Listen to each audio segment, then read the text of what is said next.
Hey folks, today I'm going to talk about the most interesting topic in the world, breathing. You'd think breathing would be the most intuitive part of lifting since we've all had a lot of practice at it, but it actually takes some deliberate focus to breathe properly while lifting. Because breathing while lifting is not the same thing as what you've been doing your entire life. It serves different roles in each of these cases. Everyone is familiar with the breathing you do every day. It's so familiar, it's transparent. So let's think about what we're actually doing.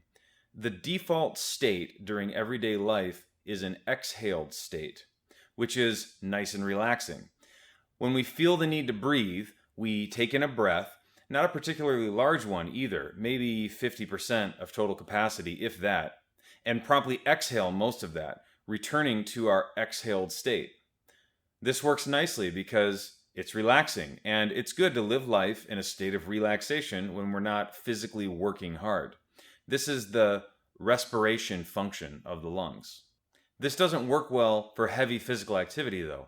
For an activity like weightlifting, we don't actually require fresh oxygen for the duration of a set, which only lasts for 20 seconds or so, like we talked about in the cardio episode. So the lungs take on a different function altogether. In order for our body to transmit force efficiently from our feet to our hands, our flexible spine needs to be made into a rigid force transmitter. This is easy to achieve on the backside of the spine because there's a massive amount of muscle there in the form of spinal erectors, lats, traps, intercostal muscles, etc.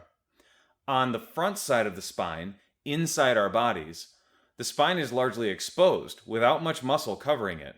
So, how do we stabilize this anterior face? With pressure. And that pressure has two components. All of the abdominal wall muscles to constrict the walls of the abdominal cavity, and the lungs filling with as much air as they can to provide as much volume as possible for those muscles to constrict against. Now, this is a little misleading because the lungs are in the thoracic cavity, the rib cage, and this is separated from the abdominal cavity by the diaphragm. The contents of the abdominal cavity are largely filled with liquids, which is important because liquids can't be compressed. They create a hydraulic pressure when constricted. This means the abdominal muscles should be able to clamp down against this liquid and immediately create a massive pressure, no matter what else the rest of the body is doing. This doesn't happen in practice, though, because these liquids simply push the diaphragm up into the empty thoracic cavity, and a relatively small amount of pressure is generated against the anterior spine. If we reinforce the diaphragm by pressurizing the thoracic cavity with a big held breath, this pneumatic pressure forces the diaphragm down against the abdominal contents, allowing the abdominal muscles to do their job much more effectively.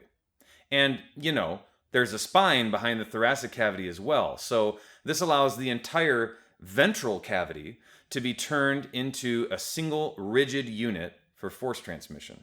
So, back on track. During lifting, the default state is an inhaled state. The largest breath we can get, pressurized by our trunk muscles. When we feel the need to breathe and we're not in motion, we should quickly exhale a tiny amount of breath and immediately inhale as much as we can again and brace against it once again, returning to the default inhaled state. Remember that when you feel the need to breathe, this is caused not by a lack of oxygen, but by a need to expel CO2 from the lungs that is building up in your bloodstream. So that quick, small exhale is all that's really needed to hold you over until the end of the set. An analogy I frequently use is it's a lot like diving underwater to break open a treasure chest. It would be a period of time where normal breathing patterns are suspended, even though hard physical activity is taking place. You would take a moment to focus yourself and prepare for the event, then take a big breath and dive down to the ocean floor. You'd place your crowbar very precisely in the lock, right where the metal is weakest, being calm and patient, even though you have limited time down there. You pull on the crowbar with all your might, not letting any breath out in the process. Once the lock is broken, you still hold your breath because your job isn't over yet. You still need to get back to the surface, right? This is the same as holding your breath until you re-rack the bar. Just because the reps are over doesn't mean the set is over or that normal breathing has resumed. Sully has called this the omega rep, and it requires all of your attention because it's the phase of the set where you are arguably most at risk for injury. You're in your most physically fatigued state and mentally exhausted state, which is the most probable time you'll have a misstep or make a mistake. Holding your breath and bracing during this phase serves as a great reminder you're still working, and it discourages rushing this final step. Another point, you should decide before the set begins how many breaths you're going to take during a set for a given lift. This is not just how many breaths between reps, but also how many breaths you'll take during unracking and re-racking, how many during the setup, and when you'll take them. There shouldn't be any decisions being made during a set while you're under the duress of the event. No one has a rational thought process nor the time to make appropriate decisions while lifting. This way, well before the set begins, there should be a very clear outline of exactly what a set is going to look like. And no matter what it feels like or how you perform during the set, mentally you stick to your plan no matter what. So, for example, I allow myself 1 breath between reps when deadlifting, and I treat myself to 2 breaths before the final rep of the set. This isn't a lot, so I'm very deliberate and I make my breaths count. You don't have to do this. You could decide to take 3 breaths between reps, but here's the point. If that's what you decide, you better take 3 breaths between every rep every time, whether you feel like you need to or not, because that's your plan, and plans can't change based on feelings in the moment. Another added benefit of breathing this way is that there's a built-in sense of urgency to it. You can breathe whenever you decide to, but when you do, you're hurrying back to a state of a giant held breath. This sense of urgency goes a long ways towards getting a set over with, sort of condensing the effort. Because as soon as you're bracing against a big held breath again, it's go time, right? Instead of the opposite, lingering on a prolonged exhale. Everything relaxing a little more with every long exhale.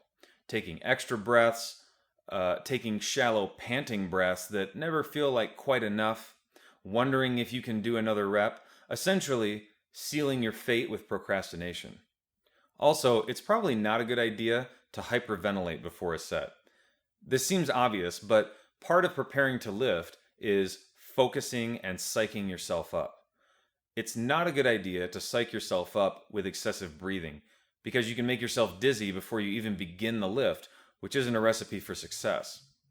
Some people need to calm down to feel centered before they lift so they can focus. Other people, like me, need to amp themselves up. Try each to see which works better for you. It's usually very obvious right away. If you're the kind of person that needs to fire yourself up, figure out how to do that without hyperventilating. You can use ammonia caps or listen to a certain song or whatever. A surprising number of people have a PR song, so maybe that'll work for you. I usually smack my legs hard enough to feel a sting to sort of wake myself up. Figure out a routine that works for you, but don't go into a difficult lift dizzy. Just how big of a breath is enough, and how much do you need to brace? The easy answer here is as much as possible, but that doesn't really paint a picture of just how serious you need to take breathing and bracing. The last thing you want to happen is not being fully prepared for how heavy a weight is and letting it get away from you and getting pinned by it. If you underestimate a weight, it's extremely difficult to recover from that mid-lift. So, I like to pick a weight that seems scarily heavy to me, well beyond a PR, but still close enough that maybe I could lift it if I really, really had to and focused enough. Whatever that number is for you, convince yourself that from now on, Every rep is that heavy, even your warm ups. This is the correct way to prepare for lifting every single time. Remember, we want to practice and get good at lifting our PR attempt in 6 months so we succeed at it. A challenging weight that will take everything we've got, right? If you always prepare with a casual 95% effort, you're practicing lifting casual weights. And every time you push into uncomfortable new territory, you're going to get pinned and probably blame it on suboptimal programming, right? It's much more successful to be overly dramatic when preparing for a set, convincing yourself it's going to be the hardest thing you've ever done, and being pleasantly surprised by how easy a set felt and not as serious of a situation as you planned for. Instead of the alternative, pinned to the safeties with a failed rep that you could have completed if you were proactive instead of reactive to the load. Also, breathe between every rep. It's an opportunity to get tighter and practice the breathing and bracing choreography we're talking about here, which needs to be practiced for it to become an ingrained behavior pattern. Breathing and re-bracing takes a lot of time if you're doing it right, though. So as you get more experienced, you might want to start completing multiple reps on a single breath to speed up the set. I only recommend attempting this for upper body lifts, not for squats or deadlifts. I think there's a greater need to clear CO2 when such a large amount of muscle mass is being used in the lower body lifts, but I'm not the world authority on when you can breathe, so try whatever you want, I guess. But anyway, once you have a very consistent and automatic breathing technique, try completing 2 reps on a single breath. If you're doing a set of 5, for instance, try 2, 2, and 1 reps. Next, you could try 3 and 2 reps for a set of 5. This usually makes a big difference in managing intra-set fatigue and is especially helpful for volume sessions where the weight isn't really heavy, but if the set drags on, it starts to get really heavy. I wouldn't recommend holding your breath for multiple reps on a 2 or 3 rep max attempt, but maybe for the first 2 reps of a 5 rep max attempt, maybe that would help. If you're still an LP, just breathe and brace every rep. Take the opportunity to ingrain that pattern while you're still a new lifter. Lastly, if you find you're getting lightheaded during or after a lift, breathing differently might help you. Usually people have the most trouble with deadlifts, so I'll focus on that lift as an example. After reviewing probably 100 videos of people passing out while deadlifting, there definitely seems to be some common factors in all of these cases. First of all, especially if you're a novice, you might be getting lightheaded because your heart isn't strong enough yet to supply enough blood under the amount of pressure you're creating with your Valsalva. There's a very simple fix here. Continue to deadlift. In a few months, your heart will adapt to the demands being placed on it, and it will get stronger. Beyond this, rapid changes in blood pressure seem to almost always be the culprit. Not very surprising, I know, but let's unpack the different ways blood pressure can change rapidly. Obviously, don't drop the bar from lockout. For any Graysteel clients, this probably sounds unfathomable, but yes, some people just let go at the top, presumably for that sweet juvenile affection from other dudes at the gym. The weight of the bar in your hands is compressing your rib cage, which instantly changes your thoracic pressure if you let go. Not a smart idea. More fathomably for Graysteel clients, don't let your breath out at the top on your last rep. Deadlifts are hard, deadlifts are exhausting, but releasing your breath releases your Valsalva pressure, which gets forced out under compression from the bar's weight on your rib cage. The other main component for lightheadedness is moving your head through space quickly, especially against gravity. If you put the bar down quickly, blow all the air out of your lungs, and stand up quickly, there's a good chance this 1-2 punch will make you pass out. Here's a great method to minimize these effects in the deadlift. After completing your last rep, put the bar down without letting your breath out. Hold it while you slowly stand back up, place your hand on the rack upright, then slowly exhale in a metered fashion, so there's no quick changes in lung volume. This isn't fun because The last thing anyone wants to do after a hard set of deadlifts is hold their breath even longer, but this method will greatly reduce any dizziness that plagues you.